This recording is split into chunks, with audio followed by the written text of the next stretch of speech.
Hi friends, welcome back to my channel. ಇವತ್ತಿನ recipe ಏನಪ್ಪಾ ಅಂದರೆ ಒಂದು ಡಿಫ್ರೆಂಟ್ ಆಗಿ ರೋಡ್ ಸೈಡ್ ಸಿಗುವಂಥ ಮೆಣಸಿನಕಾಯಿ ಬಜ್ಜಿನ ಮನೆಯಲ್ಲೇ ಮಾಡೋದು ಹೇಗೆ ಅಂತ ತೋರಿಸ್ಕೊಡ್ತಾ ಇದ್ದೀನಿ. ತುಂಬಾ ಸುಲಭ ಮತ್ತು ತುಂಬಾ ಟೇಸ್ಟಿಯಾಗಿರುತ್ತೆ. ಬನ್ನಿ ನೋಡೋಣ ಹೇಗೆ ಮಾಡೋದು ಅಂತ. ನಾನಿಲ್ಲಿ ಬೌಲಲ್ಲಿ ಕಾಲು ಬೌಲ್ ಆಗೋವಷ್ಟು ಕಡಲೆ ಹಿಟ್ಟನ್ನ ತಗೊಂಡಿದ್ದೀನಿ. ಈಗ ಅದಕ್ಕೆ ಒಂದು ಅರ್ಧ ಕಪ್ ಆಗೋವಷ್ಟು ಅಕ್ಕಿ ಹಸಿಟ್ಟನ್ನ ಸೇರಿಸ್ಕೊತಾ ಇದ್ದೀನಿ. 1/4 ಟೀ ಸ್ಪೂನ್ ಖಾರ ಪುಡಿ,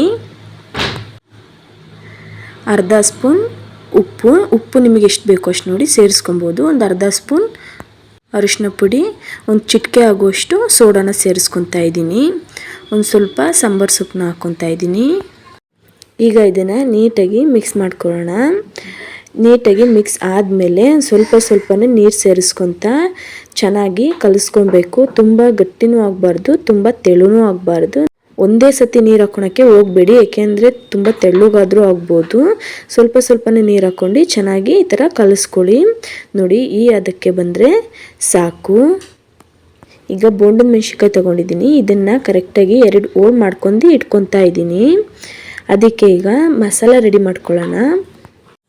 ರೋಡ್ ಸೈಡಲ್ಲೆಲ್ಲ ನಾವು ತಿನ್ನೋಕೆ ಅಂತ ಹೋದರೆ ನಮಗೆ ಇದೇ ಥರ ಮಾಡಿಕೊಡ್ತಾರೆ. ಇದಕ್ಕೆ ನಾನಿಲ್ಲಿ ಒಂದು ಈರುಳ್ಳಿನ ಸಣ್ಣದಾಗಿ ಹೆಚ್ಚಿಟ್ಕೊತಾ ಇದ್ದೀನಿ. ಹಾಗೆ ಒಂದು ಟೊಮೆಟೊ ತೊಗೊಂಡಿದ್ದೀನಿ. ಟೊಮೆಟೊ ಕೂಡ ಸಣ್ಣದಾಗಿ ಹೆಚ್ಕೊಬೇಕು. ನಾವು ರೋಡ್ ಸೈಡ್ ಹೋಗಿ ತಿಂದು ಹೆಲ್ತ್ ಹಾಳು ಮಾಡ್ಕೊಳಕ್ಕಿಂತ ಮನೆಯಲ್ಲೇ ಈ ಥರ ಮಾಡ್ಕೊಂಡು ತಿಂದರೆ ತುಂಬ ಚೆನ್ನಾಗಿರುತ್ತೆ, ಹಾಗೂ ಆರೋಗ್ಯನೂ ಚೆನ್ನಾಗಿರುತ್ತೆ. ರೋಡ್ ಸೈಡಲ್ಲೆಲ್ಲ ಮಾಡೋದಾದರೆ ಯಾವ್ಯಾವಾಗಿಂದೋ ಎಣ್ಣೆಯಲ್ಲಿ ಕರೆದು ಕೊಡ್ತಾರೆ ನಮಗೆ. ಅದನ್ನು ತಿಂದರೆ ನಮ್ಮ ಹೆಲ್ತ್ ಬೇಗನೆ ಹಾಳಾಗೋಗುತ್ತೆ. ಈಗ ಒಂದು ಕ್ಯಾರೆಟ್ನ ಕೂಡ ನಾನು ಚೆನ್ನಾಗಿ ತುರ್ಕೊತಾ ಇದ್ದೀನಿ. ನೀವು ನಿಮ್ಮನೇಲಿ ಎಷ್ಟು ಜನ ಇರ್ತಾರೆ ಅದನ್ನು ನೋಡಿ ಮಾಡ್ಕೊಳ್ಳಿ. ಇಲ್ಲಿ ನಾನು ಮಾಡ್ತಿರೋದು ಒಂದು 4 ಜನ ತಿನ್ಬೋದು ಅಷ್ಟೇ. ಈಗ ಇದಕ್ಕೆ ಒಂದು ಸ್ವಲ್ಪ ಉಪ್ಪನ್ನ ಸೇರಿಸ್ಕೊತಾ ಇದ್ದೀನಿ. ಇದಕ್ಕೆ ಇನ್ನೂ ಮಸಾಲ ಸೇರಿಸ್ಬೇಕು. ನಾವು ಇದನ್ನ ಹಂಗೆ ಎತ್ತಿಟ್ಕೊಂಡಿರೋಣ. ಈಗ ಬೋಂಡನ ಬಿಟ್ಕೊಳ್ಳೋಣ. ನೋಡಿ, ಈ ರೀತಿ ನಿಧಾನವಾಗಿ ಒಂದೊಂದನ್ನೇ ಬಿಟ್ಕೊಬೇಕು. ನೋಡಿ, ಎಲ್ಲದನ್ನು ಬಿಟ್ಕೊಂಡು ಆದಮೇಲೆ ಇದನ್ನು ಲೋ ಫ್ಲೇಮಲ್ಲೇ ಬೇಯಿಸ್ಕೊಬೇಕು. ಈಗ ಇದನ್ನು ಮಗ್ಚಾಕೊಳ್ಳೋಣ. ಒಂದು ಸೈಡ್ ಚೆನ್ನಾಗಿ ಬೆಂದಮೇಲೆ ಇನ್ನೊಂದು ಸೈಡನ್ನ ಈ ಥರ ಮಗ್ಚಾಕೊಳ್ಳೋಣ. ನೋಡಿ, ಈಗ ಆಗಿದೆ. ಇದನ್ನು ನಾನು ಒಂದು ತಟ್ಟೆಗೆ ಎತ್ತಿಟ್ಕೊತಾ ಇದ್ದೀನಿ.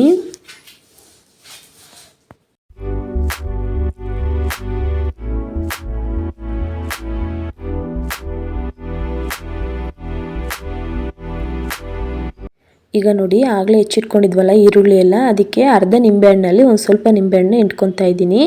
ಒಂದು ಸ್ವಲ್ಪ ಮೆಣಸಿನ ಪುಡಿ ಸೇರಿಸ್ಕೊತಾ ಇದ್ದೀನಿ. ಒಂದು ಅರ್ಧ ಸ್ಪೂನು ಚಾಟ್ ಮಸಾಲ ಸೇರಿಸ್ಕೊಂಡು ಈ ಥರ ಚೆನ್ನಾಗಿ ಮಿಕ್ಸ್ ಮಾಡ್ಕೊತಾ ಇದ್ದೀನಿ.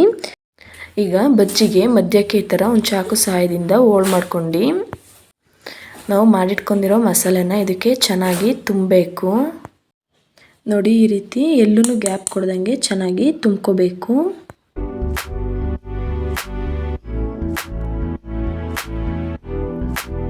ಈಗ ಇದಕ್ಕೆ ಸ್ವಲ್ಪ ಉಪ್ಪು ಖಾರನ ಉದುರಿಸ್ಕೊತಾ ಇದ್ದೀವಿ. ಹಾಗೆಯೇ ಆಗಲೇ ಅರ್ಧ ನಿಂಬೆಹಣ್ಣನ್ನ ಸ್ವಲ್ಪ ಎತ್ತಿಟ್ಕೊಂಡಿದ್ವಲ್ಲ ಅದನ್ನು ಇಂಟ್ಕೊತಾ ಇದ್ದೀನಿ. ನೋಡಿ ಫ್ರೆಂಡ್ಸ್, ಇಷ್ಟೇ, ತುಂಬಾ ಸುಲಭವಾಗಿ ನಾವು ಮನೆಯಲ್ಲೇ ಮಾಡ್ಕೊಳ್ಬೋದು. ಈ ವಿಡಿಯೋ ನಿಮಗೆ ಇಷ್ಟ ಆಗಿದ್ದರೆ ಪ್ಲೀಸ್ ಲೈಕ್ ಮಾಡಿ, ಶೇರ್ ಮಾಡಿ, ಕಮೆಂಟ್ ಮಾಡಿ ಮತ್ತು ಸಬ್ಸ್ಕ್ರೈಬ್ ಮಾಡೋದನ್ನ ಮರಿಬೇಡಿ.